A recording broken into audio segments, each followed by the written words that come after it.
I will make a video about Article 13 next week, but I still have a lot of research to do on that topic before I actually delve into it. In Season 6 of The Sopranos, there is an episode called Luxury Lounge, which I find is one of the best pieces of social commentary on Hollywood culture and existence. In it, Christopher and Little Carmine are trying to get actor Ben Kingsley, who is playing himself in the episode, to take the part of the villain in their slasher film Cleaver, and they travel to Los Angeles to do this. These two gangsters from New Jersey, born and raised on the streets, well, Chris more than Little Carmine, are introduced to this strange world of unfettered decadence that they are completely out of touch with. During the episode, they accompany Ben Kingsley to a place called the Luxury Lounge, where he, a millionaire actor of international fame, is offered luxury goods that people like Chris dream of one day purchasing for absolutely free, just because he's Ben Kingsley.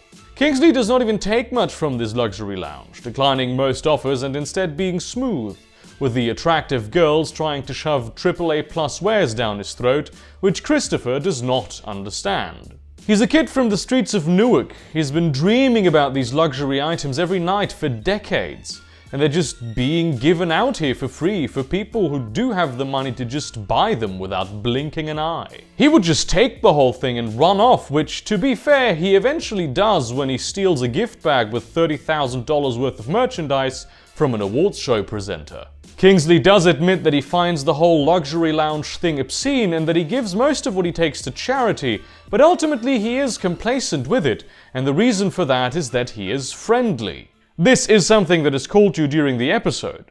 People in Hollywood exhibit concentrated saccharine levels of friendliness. The corrupt and immoral nature of Hollywood is presented in the episode, but coated in a thick layer of smiles, hugs, and kisses, because that is what Hollywood is at the end of the day. It has been conveyed to us through every artistic medium that you could possibly imagine that this is exactly the kind of place Hollywood is for years. The absolute lack of morals and principles in the City of Angels has become such a meme in modern entertainment that the term City of Angels is more associated with corruption than anything else. But because it always wore the mantle of fiction, we all kinda knew that Hollywood was a fucked up place, but it was always very easy to dismiss it. There were always scandals and people were outraged about them, but really, if you think about it, that's just things that normal people do every day, or that normal people would do if they were Hollywood celebrities. That's what the actual Hollywood press makes money off of, not big stories about corruption. There is an idealized version of Hollywood that everyone has constructed in their heads, and it is simultaneously a place of happy, glittery perfection and of abject, immoral degeneracy. But recently, because a bunch of fairly powerful Hollywood figures broke off an avalanche about it, we found out something that we kinda always knew that it was going on, and we kinda always had the low-key references in all kinds of Hollywood work, but we never understood the sheer extent to which this was going on. I am, of course, talking about the real, legitimate rape culture that has existed and continues to exist in Hollywood. You know how when celebrities talk about how America's a rape culture, and when men rape women, the authorities protect them, and when women speak out about it, their lives are ruined? You know how when they talk about that, everyone just goes, hold up, what?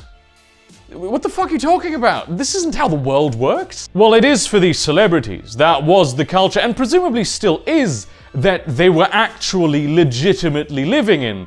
It's just that they never bothered to consider that maybe things were different in the rest of the country. And these rape cults victimizing young men and women, and probably also old men and women in some capacity, they're just the tip of the iceberg.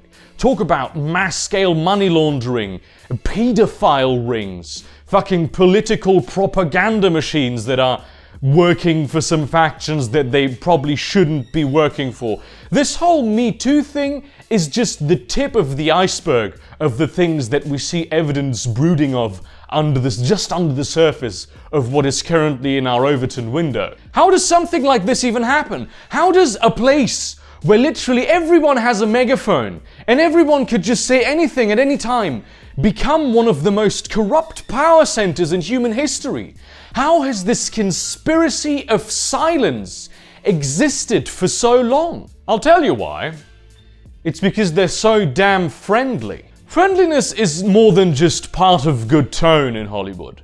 Friendliness is a religion in Hollywood. And you can see this in a great many corrupt power centers. Luxury Lounge does an excellent job at portraying this. Ben Kingsley is never actually interested in playing the role that Christopher and Little Carmine are offering him, but he's so nice about it that he never outright tells them, no, I don't want your role. He's incredibly friendly towards them and treats them like they're his mates. Because saying no, fuck off, your film is trash, is not a friendly thing to do. You have a reputation and an image to uphold, so you better stay inside of this uncomfortable situation and wait for someone else to handle doing the rejecting for you. And that someone else is always someone who doesn't have a megaphone, a bureaucrat, a soldier, someone working for the sharks. And of the sharks, there are many. Because here's the thing. Pathological friendliness breeds complacency, and complacency is fertile ground for social norms that can be exploited for power, and they will be exploited for power. There are sharks out there, predators, highly intelligent sociopaths who have no shame and will play the game of friendly with you. And they will mold these social norms that have been constructed to their own advantage, and they will eventually attain positions of power because they are more ruthless than the competition. And then in those positions of power, they will commit atrocities, and they will go unnoticed not because nobody actually sees them, but because everyone is too friendly and too afraid to speak up about them. This is especially true for artists because artists, with a few notable exceptions, aren't exactly known for having much of a backbone. I have empathy with this, right? I am an artist, and my fucking art, which is not YouTube by the way, that is the most important thing in my life. And if someone were to threaten that, if someone had the power to take away my ability to do this art, I would probably do a lot of things that I'd be very ashamed of to not make that happen. And by the way, making a reference in your art to the bad thing that is happening, maybe as a cry for help, maybe to inform the outside that it is happening within the allowed parameters of the social norms, that doesn't count. Hollywood isn't a real place. People do not see it as a real place that exists in our world. Also, they don't communicate over art. So if Hollywood is so eager to offend all the time, which it is, they just assume that in Hollywood there is a certain culture of honesty that would come with people who offend a lot. The problem is that Hollywood only offends externally and not internally. This upholds a certain image of purity and honesty because, and this is backed by science, people who are more vulgar and offensive tend to be and are also perceived as being more honest. So if you make a call for help type of joke in your public event or your film or your show about how Harvey Weinstein is raping everyone, people will just assume that that's billionaire banter. Just because you're self-aware doesn't mean that you're actually doing anything to fix the problem. To fix the problem, you need to speak clearly, concisely, and with brutal honesty. You need to step out of the religion of friendliness in order to be able to speak the truth. Because friendliness is not the same thing as being nice. You may have deluded yourself into believing that it is, but it is nothing but a lousy surrogate. The only people in Hollywood who seem to be the ones who actually say the truth seem to be the insane ones. What does that tell you about the culture of that place? If you literally have to be insane to speak truth. Friendly people are so unwilling to offend that they will avoid doing it at all costs.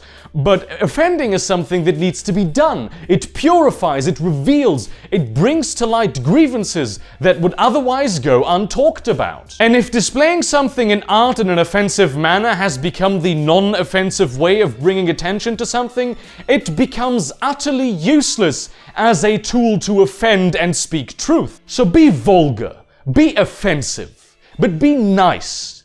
Be good to your fellow humans. That, and a little bit of balls, is all it takes to not become complacent in a billionaire rape industry. So there's been a development that has already happened years ago, or months ago, I'm not sure, it's a while ago, definitely.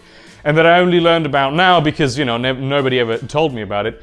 And it's my relationship with Patreon. As many of you know, I was boycotting Patreon because they had banned a YouTuber from their platform, which I'm still not happy about, and then refused to pay out the people who had been his patrons their money. Now, I have gotten confirmation, definitive confirmation, that all of that money had been paid out, and I just never learned about it.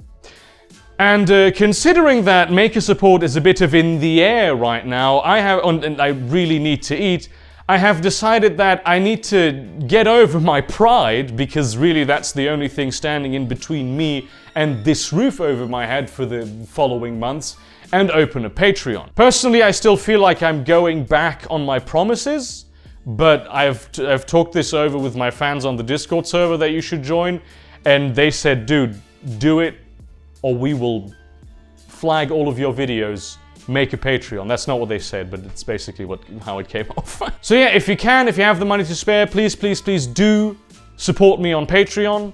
You can also support me on Maker Support. That is also a thing that exists. I don't think you can do rewards on Maker Support, but if you donate the same amount of money on Maker Support that you do that you would on Patreon, then you would get the same rewards that you would on Patreon if you gave me money there. I'm gonna run both of these side by side. And you just pick whichever one is best for you. In that spirit, thank you very much for watching this video. Like, comment, subscribe, do literally any interaction, because it will maybe for once push me past the YouTube blockade that seems to have been imposed upon me by... I don't know, I don't think it's just me, because I've been talking to a lot of YouTubers and it seems to be pretty much almost everyone. But yeah, thank you very much for watching, and see you around, cunts!